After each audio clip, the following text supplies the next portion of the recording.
Louvado seja Deus por estarmos juntos e agora sermos direcionados pela palavra do Senhor.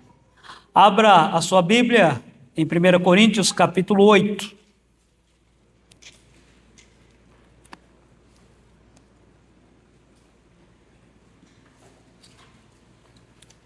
Primeira Coríntios capítulo 8, nós faremos esta leitura de forma responsiva.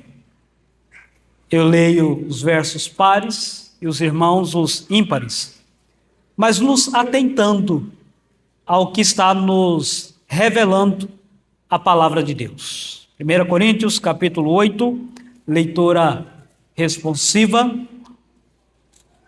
nos diz a palavra do Senhor.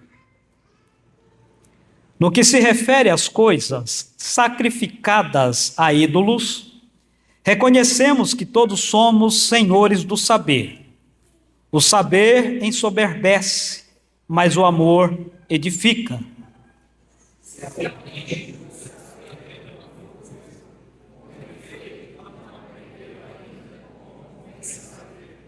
Mas, se alguém ama a Deus, esse é conhecido por ele.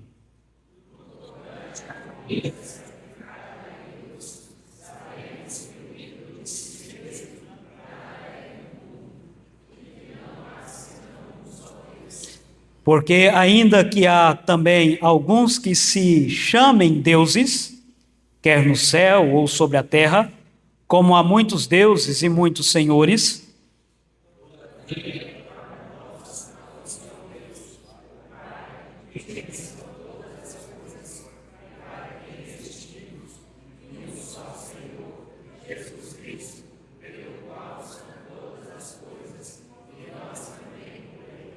entretanto, não há esse conhecimento em todos, porque alguns, por efeito da familiaridade até agora com o ídolo, ainda comem dessas coisas como a elas sacrificadas, e a consciência destes, por ser fraca, vem a contaminar-se.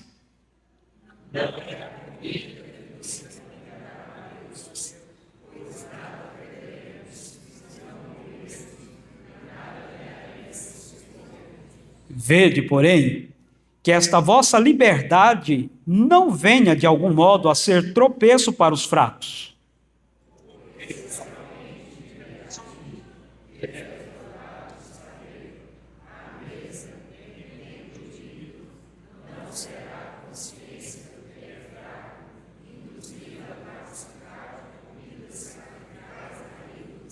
E assim, por causa do teu saber, perece o irmão fraco, pelo qual Cristo morreu.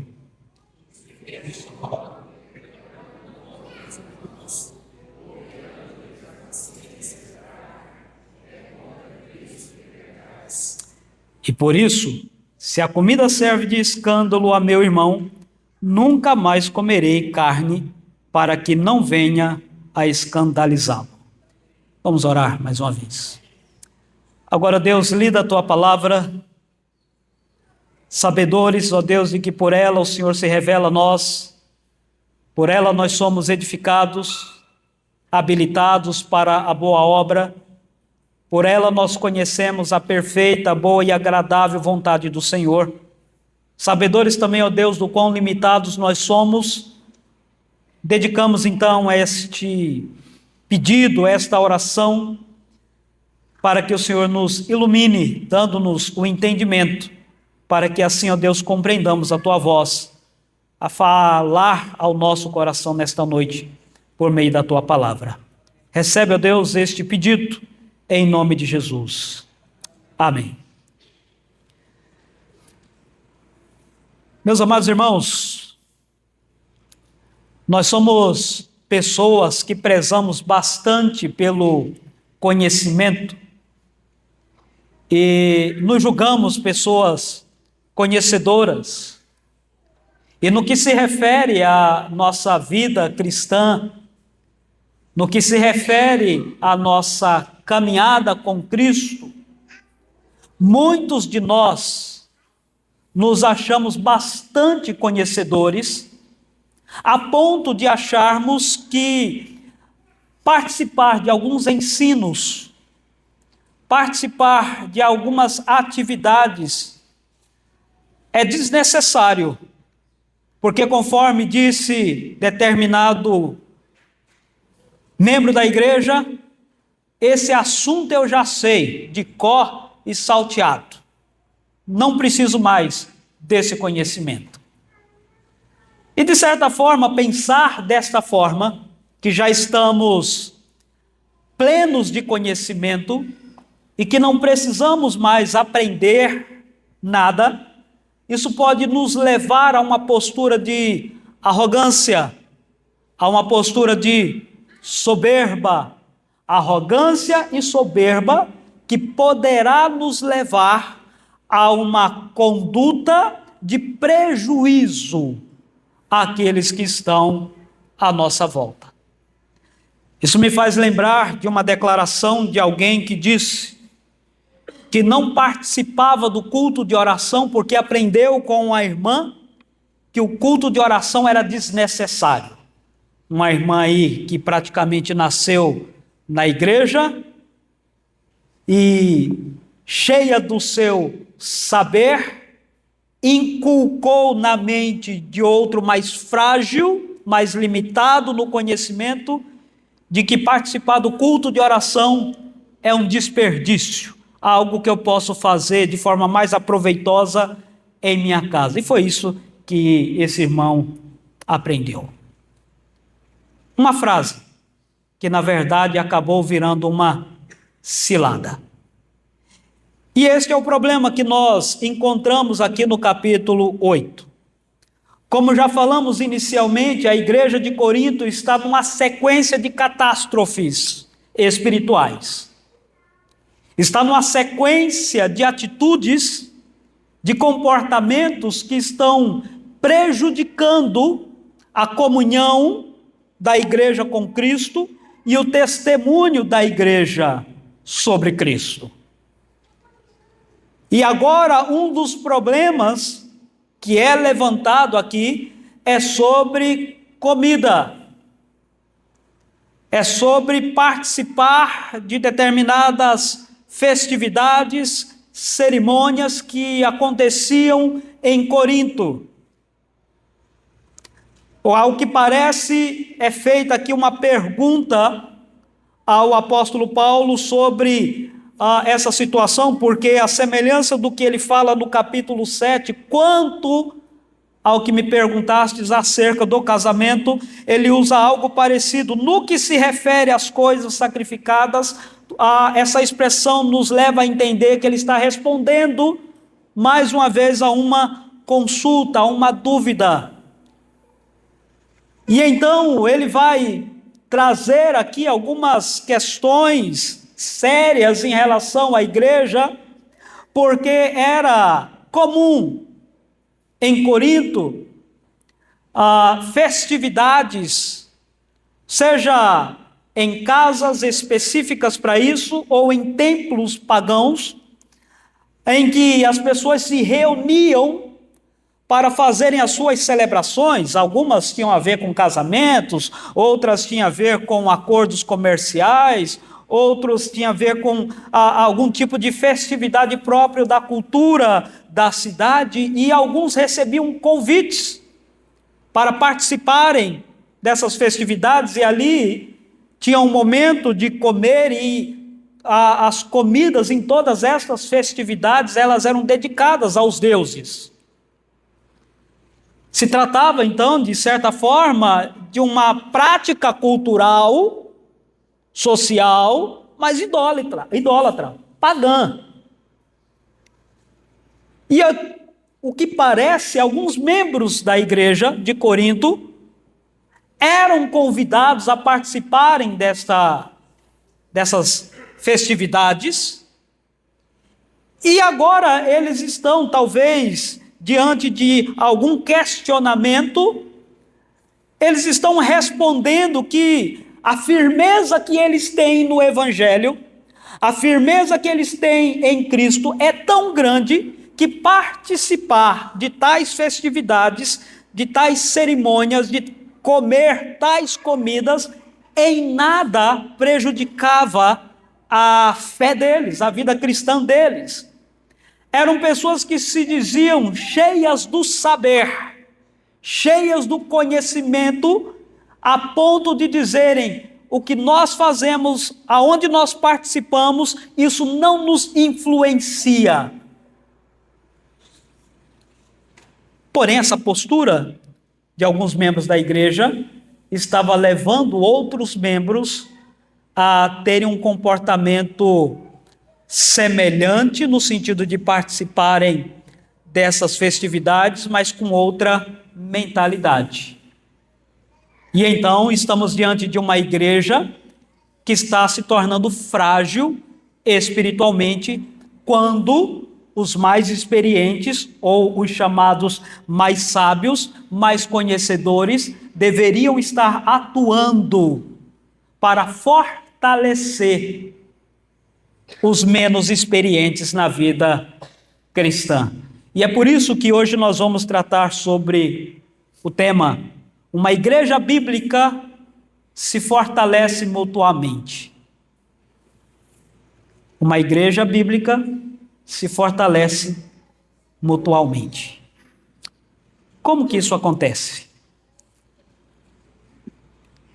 Primeiro ensino sobre como nos fortalecermos mutualmente está do versículo 1 ao versículo 3, quando aprendemos que isso acontece quando nós trocamos o nosso conhecimento soberbo por um amor que edifica. Observe comigo novamente o versículo 1 e o versículo 3, ao versículo 3. No que se refere às coisas sacrificadas aos ídolos. Então, está aqui o ponto. Quanto à comida sacrificada aos ídolos, reconhecemos que todos somos senhores do saber. O saber ensoberbece, mas o amor edifica. Se alguém julga saber alguma coisa, com efeito, não aprendeu ainda como convém saber. Mas se alguém ama a Deus, esse é conhecido por ele. A questão que o apóstolo Paulo coloca aqui, em especial, no versículo 1, quando ele diz que o saber ensoberbece, ele está dizendo: olha, eu sei que vocês têm conhecimento, se julgam conhecedores, sabedores, de que participar destas festividades, dessas coisas sacrificadas aos ídolos, vocês olham para si e julgam-se preparados, não influenciáveis. No entanto, vocês não estão percebendo que esse conhecimento, este saber, está inchando você, inflando vocês. A palavra aqui ensoberbecer, ela está muito nesse sentido de alguém que está inchado. E por isso a palavra soberba. Está tão cheio de si que parece um balão, mas um balão vazio. É um inchaço que não traz benefício nenhum para a vida da igreja. E aqui o contraponto que o apóstolo Paulo faz é: este saber não está trazendo edificação para a igreja. Porque o que edifica a igreja não é um conhecimento soberbo, o estar cheio de si. O que edifica a igreja é um conhecimento que é evidenciado, que é transformado em prática de amor. Um amor que promove o bem-estar dentro da igreja, no vínculo cristão, no meio cristão. Então, a forma como vocês estão pensando e atuando não está fortalecendo a igreja, não está fortalecendo os irmãos. E aqui Paulo, no versículo 3, ele diz: mas se alguém ama a Deus, este é conhecido por Deus. E o ponto que ele quer destacar aqui é: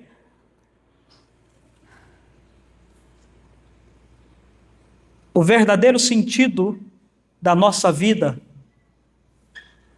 não é o quanto nós somos conhecedores, mas é o quanto Deus nos conhece. O ponto importante para a nossa vida é termos a nossa consciência tão tranquila por sabermos que Deus nos conhece.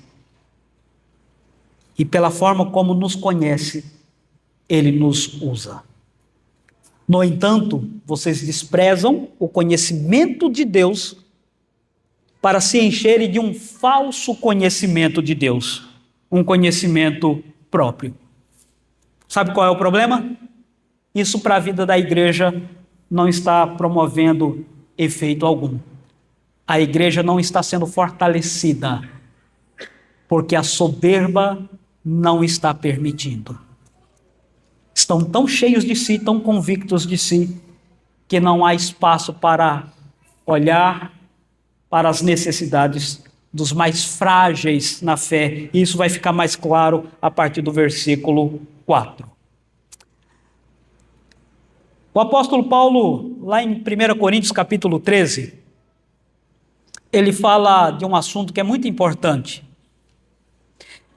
Ele vai ensinar para a igreja que não adianta nada a igreja ser cheia de conhecimento, ser cheia de atividades, ser cheia de práticas, mas tudo isso estar desvinculado do amor, daquilo que realmente é essencial e fundamental para a vida da igreja, está desvinculada, vazia daquilo que é central na pessoa de Cristo Jesus. E por isso ele diz, 1 Coríntios capítulo 13, versículo 2, ainda que eu tenha o dom de profetizar e conheça todos os mistérios e toda a ciência, ainda que eu tenha tamanha fé a ponto de transportar montes, se não tiver amor, nada serei. Estava faltando esse entendimento em alguns membros da igreja de Corinto. Eles diziam, nós conhecemos muito, o que nós fazemos e para onde nós vamos, isso não nos afeta. Eles estavam se esquecendo de um princípio fundamental. Um conhecimento que não glorifica a Cristo é um conhecimento inútil. Mas para que tenhamos este conhecimento benéfico, saudável, edificante, nós precisamos do agir de Cristo na nossa vida. É Cristo que nos enche de um conhecimento que nos faz viver para a glória de Deus. Sem Ele, é apenas uma mente cheia de informações, mas vazia de atitudes. Isso não traz edificação para a igreja, e isso não traz fortalecimento mútuo para a igreja. A segunda coisa que nós nos deparamos aqui com o ensino do apóstolo Paulo sobre como fortalecer mutuamente a igreja é protegendo a consciência dos mais fracos. E aqui agora Paulo vai esclarecer melhor o que ele inicia no versículo 1 ao 3. Quando ele diz aí a partir do versículo 4, no tocante à comida sacrificada a ídolos, sabemos que o ídolo de si mesmo nada é no mundo e que não há senão um só Deus. Porque ainda que há também alguns que se chamem deuses, quer no céu ou sobre a terra, como há muitos deuses e muitos senhores, todavia, para nós há um só Deus, o Pai de quem são todas as coisas e para quem existimos, e um só Senhor, Jesus Cristo, pelo qual são todas as coisas e nós também por Ele. Nesse primeiro ponto aqui, meus amados irmãos, o que o apóstolo Paulo está dizendo é, meus irmãos, eu concordo com vocês. Eu concordo que comer essas comidas não é isso que vai fazer de vocês pecadores diante de Deus. Inclusive ele vai dizer, se comer, não peca, se não comer, não peca. A questão em si não está necessariamente na comida. Em outro momento ele vai falar sobre isso, lá no capítulo 10, trazendo algumas instruções mais amplas sobre isso. Mas aqui nesse primeiro momento, o ponto do apóstolo Paulo não é dizer para os irmãos, não, vocês estão errados em relação a esta convicção de que a fé que vocês têm, ou o fato de comer tais comidas por serem convidados e não querendo fazer desfeita ao convite, eu concordo com vocês que nisso vocês não estão pecando contra Deus. Mas existe um problema maior além do comer a comida. E o problema maior é que vocês estão incentivando, contribuindo para que os irmãos mais fracos na fé, e por fracos na fé não entendamos tão somente novos convertidos. É possível que o apóstolo Paulo esteja falando de gente que já estava na igreja há muito tempo, mas que ainda não tinha um desenvolvimento, uma maturidade espiritual. Ele diz, vocês estão corretos quando afirmam que comer de tais comidas não faz de vocês um idólatras, porque vocês creem que existe um só Deus, um só Senhor. Tá certo, mas vamos para o versículo 7. Entretanto, apesar de vocês terem essa convicção, não há esse conhecimento em todos, porque alguns, por efeito da familiaridade até agora com o ídolo, ainda comem dessas coisas como a elas sacrificadas, e a consciência desses, por ser fraca, vem a contaminar-se. Versículo 8, não é a comida que nos recomendará a Deus, ou que nos conduzirá para Deus, pois nada perdemos se não comermos, e nada ganharemos se comermos. Essa não é a questão. Mas qual é a questão? Está aqui no versículo 7. Entretanto, há pessoas que ainda não têm esse conhecimento, e vocês estão desconsiderando essas pessoas. Estão tão focados em si mesmos, que vocês não estão percebendo que a postura de vocês, a conduta de vocês, está contribuindo para que esses irmãos se contaminem. O que é a questão aqui? A questão é que existiam membros da igreja que tinham a mente dúbia,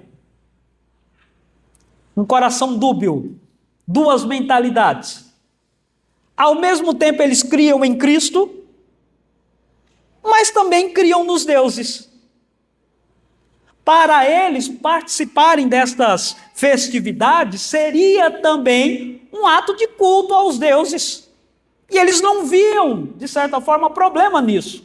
Ainda mais quando eles viam os chamados senhores do saber, ou os membros do conhecimento do saber, no templo pagão, ao redor de mesas e de outros ali presentes, comendo.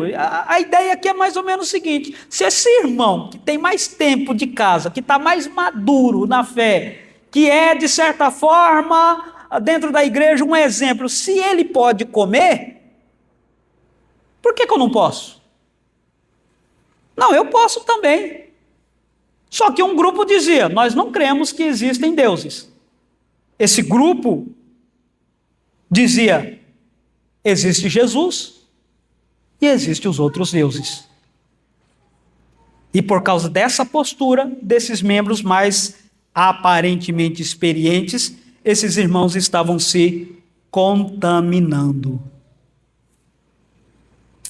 Qual é o problema aqui? Os membros mais firmes na fé, como se diziam, não estavam preocupados com os membros mais frágeis na fé. O apóstolo Paulo fala sobre isso quando ele escreve a carta aos Romanos, dizendo, em Romanos capítulo 14, versículo 1 a 3, acolhei ao que é débil na fé, Não, porém, para discutir opiniões. Um crê que tudo pode comer, mas o débil come legumes. Quem come não despreze o que não come, e o que não come não julgue o que come, porque Deus o acolheu. Veja bem, a questão que Paulo está falando aqui, a essência, não é necessariamente sobre a comida. A frase importante aqui de Romanos é: acolhei. Acolhei ao frágil na fé, ao débil na fé. Não fique criando situações que vai enfraquecê-lo nessa caminhada cristã. Mas tenha a preocupação, já que vocês têm conhecimento, de fortalecer o irmão, ao invés de enfraquecê-lo. De ajudar o irmão na sua jornada, na sua caminhada, ao invés de ser uma pedra de tropeço na vida dele. Uma igreja bíblica é uma igreja preocupada em fortalecer uns aos outros, tendo este olhar atento para aqueles irmãos que estão tendo mais dificuldades na vida cristã. Às vezes, irmãos, nos deparamos com um membro da igreja, ou uma irmã, um irmão, uma irmã, que está tendo alguma dificuldade na vida cristã, e nós usamos o nosso conhecimento que temos, não necessariamente para sentar com este irmão ou com esta irmã, com carinho, com amor, com princípio bíblico, com Cristo no coração, e para dizer: vamos conversar um pouco sobre isso. Deixa eu te ajudar nesse problema. Existe alguma dificuldade, meu irmão, que você está passando, que não está conseguindo se libertar dela? Imaginemos a situação de um irmão que chega para o outro e diz assim: meu irmão, você tem um tempinho para mim? Eu quero conversar um pouquinho contigo. É o seguinte: eu estou tendo essa dificuldade, eu ando cometendo este pecado. E eu não estou conseguindo me libertar deste pecado. Um membro cheio de si corre o risco de olhar para este irmão e dizer: rapaz, você não é crente, não? Que é isso? Esse pecado, não, se fosse outro ainda vai, mas esse pecado, meu irmão, você já tem 10 anos, 15 anos de igreja. Que é isso? Dá uma dura no irmão. Perdeu a oportunidade de fortalecê-lo. Se não bastasse isso, o primeiro irmão que encontrar na esquina: meu irmão, deixa eu te contar uma coisa. Rapaz, você não acredita que o irmão tal está tendo esse comportamento? Ou que a irmã tal está tendo esse comportamento? Rapaz, é um absurdo, não é? Aí o outro vai dizendo: rapaz, realmente, que coisa. Esse comportamento, essa postura, essa conduta, membro da igreja. Não, nós temos que levar o assunto para o conselho, porque esse irmão tem que ser disciplinado.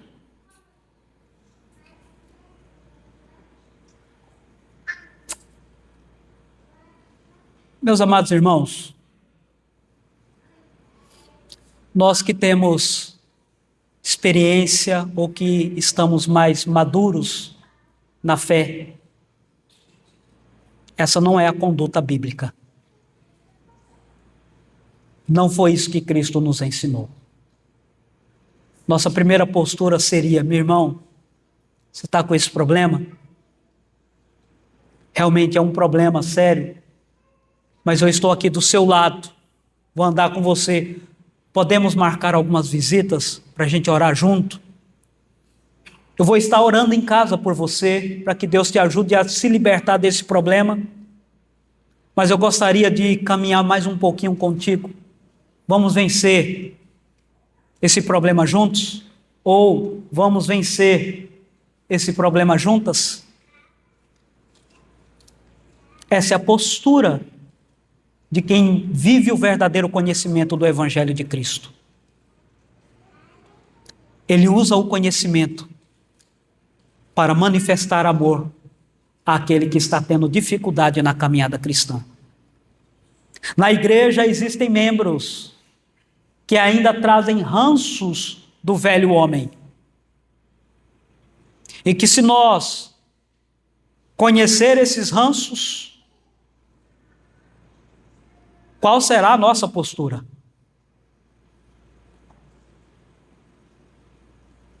Criticar o irmão? Denegrir a imagem do irmão ou da irmã? E antes de ir para o próximo ponto, eu quero trazer à memória uma frase de um irmão que me impactou muito, um irmão nosso, uma determinada programação, quando ele disse: se a pessoa que está sentada do meu lado tivesse conhecimento dos meus pecados, das minhas fragilidades, ele sentaria do meu lado?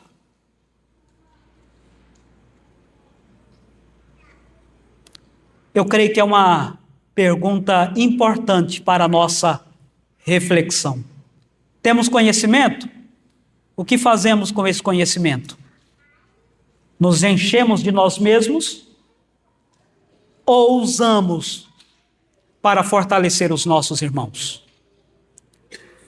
Sendo conselheiros, sendo irmãos em Cristo.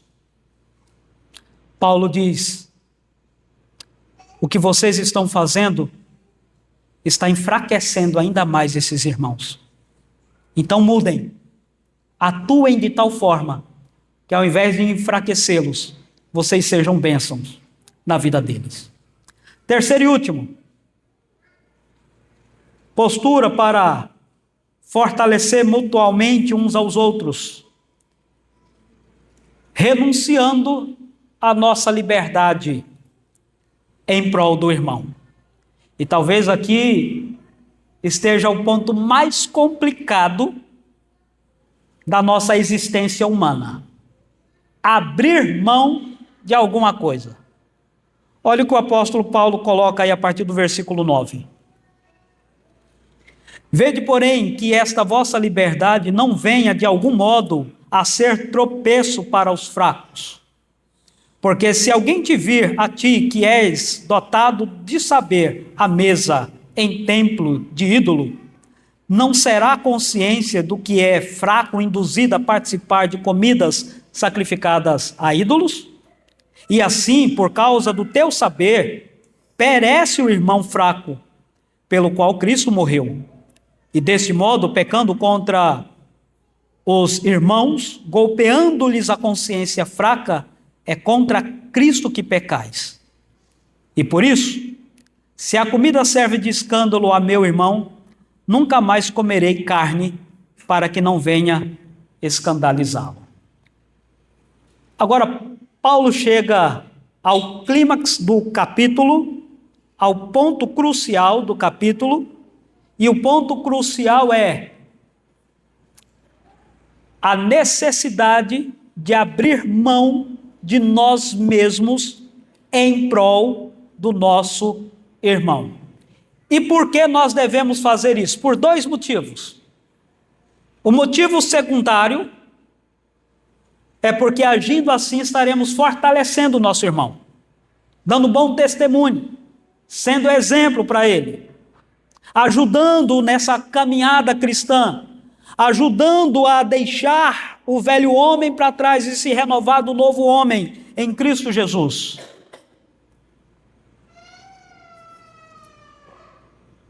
Mas em segundo, que na verdade é o primeiro, devemos fazer isso porque não fazer é cometer pecado contra Cristo. É o que ele coloca aí no versículo 12.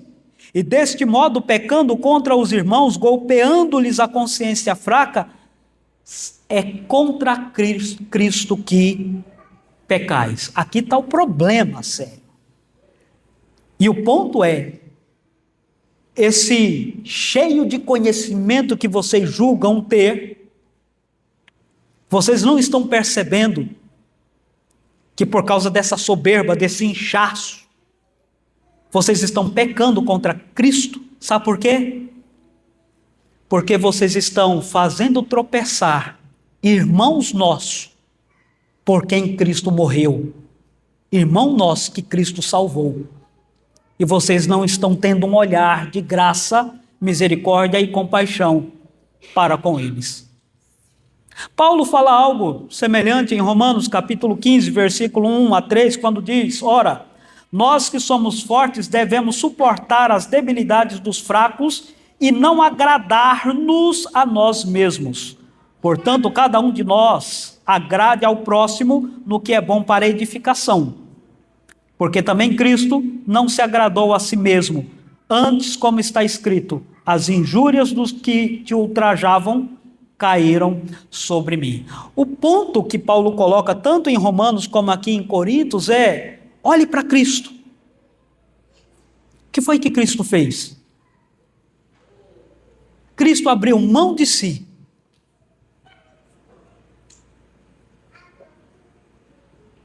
para nos beneficiar com a salvação. Ele se humilhou, sendo Deus glorioso, se humilhou para que nós tivéssemos vida, para que nós não andássemos errantes.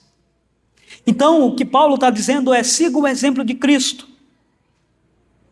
Eu sei que vocês têm a liberdade de ir para esses lugares, ou se julgam ter a liberdade de irem para esses lugares, achando que está com a consciência limpa e que não tem problema algum, porque vocês não serão contaminados, mas saibam que essa postura de vocês, esta conduta de vocês, está fazendo os irmãos tropeçarem no Evangelho de Cristo, e por causa disso vocês estão pecando. Então abram mão dessa liberdade em prol do próximo, em prol do irmão. Sigam o exemplo de Cristo Jesus. Por que eu falo que estamos diante de uma situação bem delicada?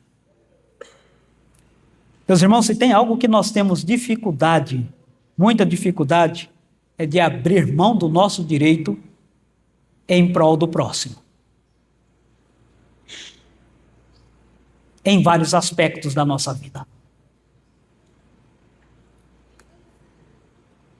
Nós somos propensos sempre a colocar os nossos interesses acima do bem-estar do próximo. Se a gente entra numa discussão, no bom sentido, aqui discussão,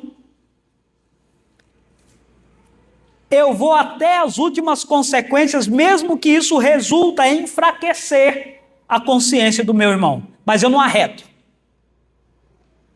E isso é pastor, isso é presbítero, isso é diácono, isso é mulher, isto é homem, é criança, é adolescente. Todos nós temos este hábito e esta postura ferrenha de não abrir mão de nós mesmos em prol do outro. Mesmo que custe o seu crescimento espiritual.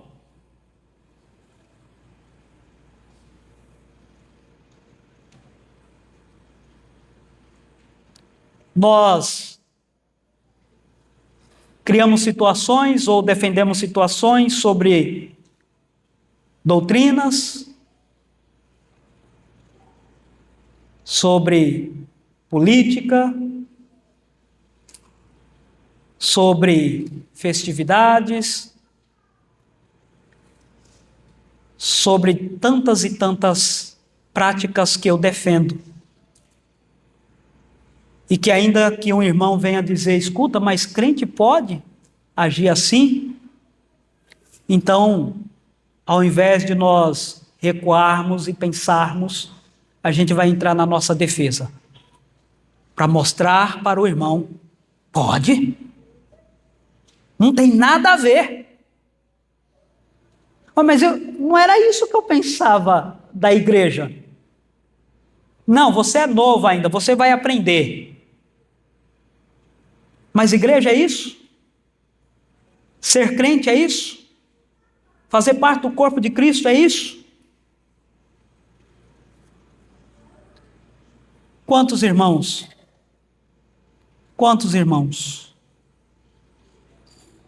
não trilharam caminhos errados? Porque nós decidimos não abrir mão de nós mesmos. Isso é amor? Isso edifica? Isso é ser semelhante a Cristo Jesus? Paulo diz, mudem. Por que ele está trazendo aqui esse esclarecimento, esta advertência? Ele está dizendo, mudem.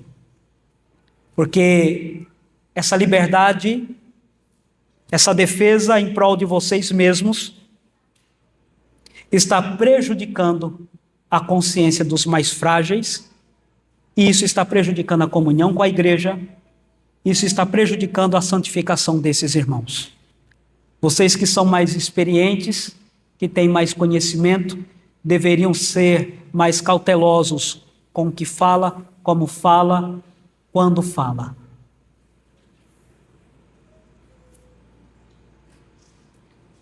Isso serve de alerta para nós.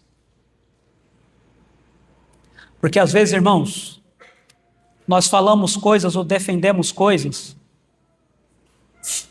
que faz mais é enfraquecer o irmão. A gente acha que ele tem estrutura para aguentar determinados assuntos, mas não tem. E aqui fica um alerta para todos nós. Irmãos, tem assuntos que nós precisamos guardar para nós. Porque tem pessoas que têm estrutura para absorver. E tem pessoas que não têm estrutura. A gente acha que tem, mas não tem. E não foram poucas as vezes que eu fui procurado por irmãos fragilizados, angustiados, cheios de dúvidas, porque ouviram comentários de irmãos que eles não estavam preparados para ouvir.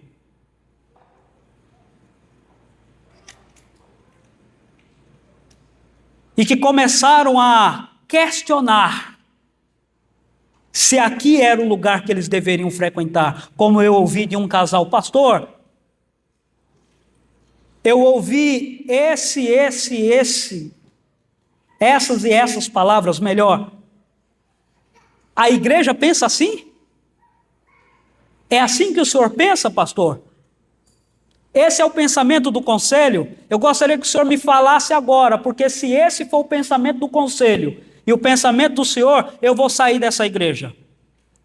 Porque eu entendo que esse conhecimento ou esse pensamento não contribui para a minha edificação e para a edificação da minha família.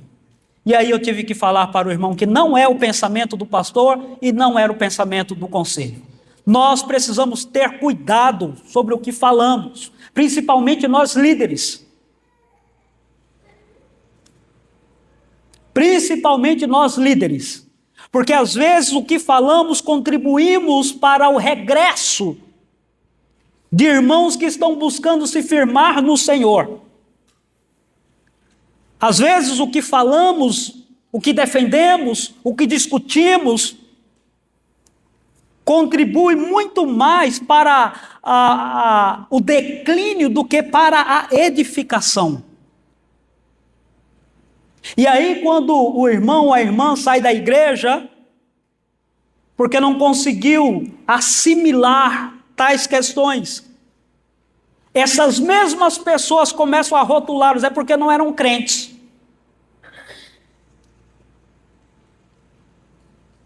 Pode até ser. Mas às vezes a gente dá alguns empurrãozinhos. Temos conhecimento? O que nós estamos fazendo com ele? Se não usarmos o conhecimento que temos, para a edificação mútua, nós deixamos de ser bíblicos. Se a igreja não usar o conhecimento que tem para o fortalecimento mútuo dos seus membros, essa igreja deixa de ser uma igreja bíblica.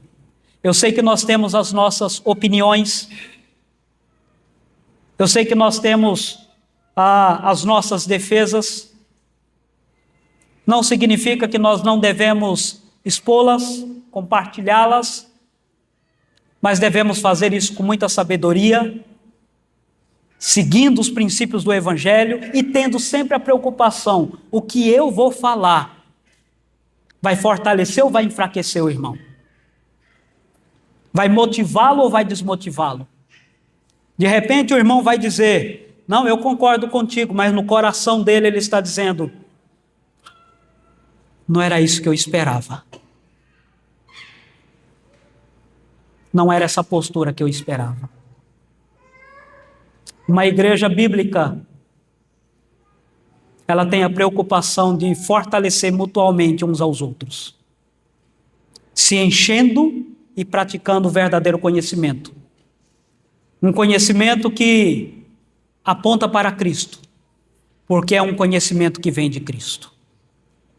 Um conhecimento que edifica corações, fortalece vidas, sustenta aqueles que estão capengando na jornada cristã. As crianças precisam aprender desde cedo a falar o que edifica.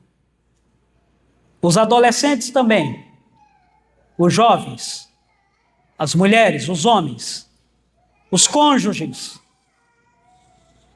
e principalmente a liderança da igreja. Que o Senhor nos ajude a meditarmos sobre como estamos usando o nosso conhecimento. Que seja para a edificação mútua da igreja. Isso é ser uma igreja bíblica. Isso é viver o Evangelho de Cristo Jesus. Que Deus assim nos ajude, em nome de Cristo.